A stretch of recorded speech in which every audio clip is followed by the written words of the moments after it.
இவங்க அப்பா 1944 ஸ்டாலின், உங்கள் ஸ்டாலினுக்கும் தெரியாது, இதை தெரிஞ்சுக்கங்க. நான் சொல்கிறது உங்கள் அப்பா லட்சணம் தெரியணும்ல, உங்கள் அப்பா என்ன லட்சணம் பண்ணாலும் தெரியணும்ல. 1944 இவங்க அப்பா அப்பப்போ இந்த கவிதை இதெல்லாம் எழுதிக்கிட்டு இருந்தார், கட்டுரை. அப்போ ஒரு பத்திரிக்கையில் என்ன பண்ணாங்க இவர்கிட்ட, சரி எங்கள் பத்திரிக்கைக்கு ஒரு கட்டுரை எழுதுங்க அப்படின்னாங்க. இவர் கிண்டலும் கேலியும் பிடிச்சாலும் சும்மா எழுதுவாரா? அனந்தநாயகியவே அந்த கேள்வி கேட்டு கொச்சப்படுத்தினாள். காந்தியை கொச்சப்படுத்தாமல் விடுவாரா? உடனே சபர்மதின்னு ஒரு ஆசிரமம், காந்தி அலகாபாத் அவருடைய ஆசிரமம். அந்த டைமில் ஒரு பேனா காணாமல் போச்சு, காந்தியோட பேனா. அது செய்தியாக வந்தது. இவர் இந்த பத்திரிக்கை எடுத்த உடனே சபர்மதி ஆசிரமத்தில் தொலைந்த காந்தியின் பேனான்னு சொல்லி காந்தியவும் அந்த பேனாவதையும் கொச்சப்படுத்தி அசிங்கமாக கட்டுரை எழுதிட்டார் பத்திரிக்கையில்.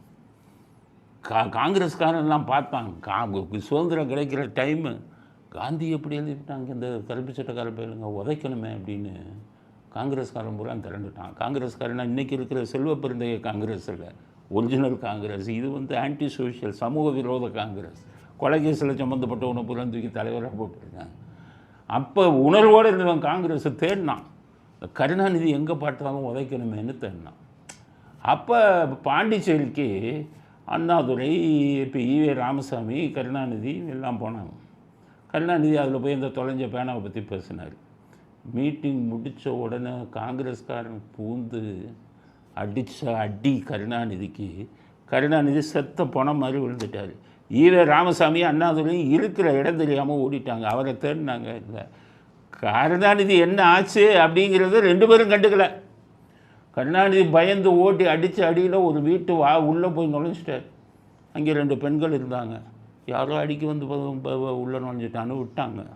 வீட்டுக்குள்ளே பூந்து காங்கிரஸ்காரன் வீட்டுக்குள்ளே பூந்து அடித்து வாசலில் ஒரு பணமாக போட்டு போயிட்டான். போட்டால் சத்துருவாருன்னு நினச்சாங்க. ஏன்னா காந்தியை பற்றி பேனாவை பற்றி கிண்டல் அடித்தா ஒரு நாள் 2 நாள்லேயே எந்திரிச்சு வந்துட்டார். அவர் அப்பப்போ எந்திரிச்சு வருவார்.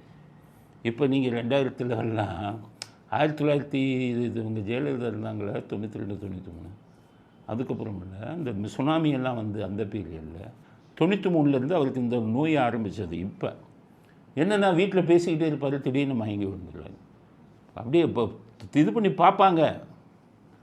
ஒரு தடவைலாம் முடிவு பண்ணிட்டாங்க இறந்துட்டார். 2000 இந்த சுனாமி வந்த டைமில் 2004 இப்போ இதெல்லாம் பேக்கிங் பண்ணிட்டாங்க. அப்புறம் எந்திரிச்சு உட்காந்துட்டார்.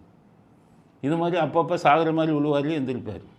ஆனால் 1944 உத வாங்கி சாகிற மாதிரி விழுந்தார். இது நான் சொல்கிறதுலாம் கற்பனை இல்லை, எல்லாத்துக்கும் ஆதாரம் இருக்குது.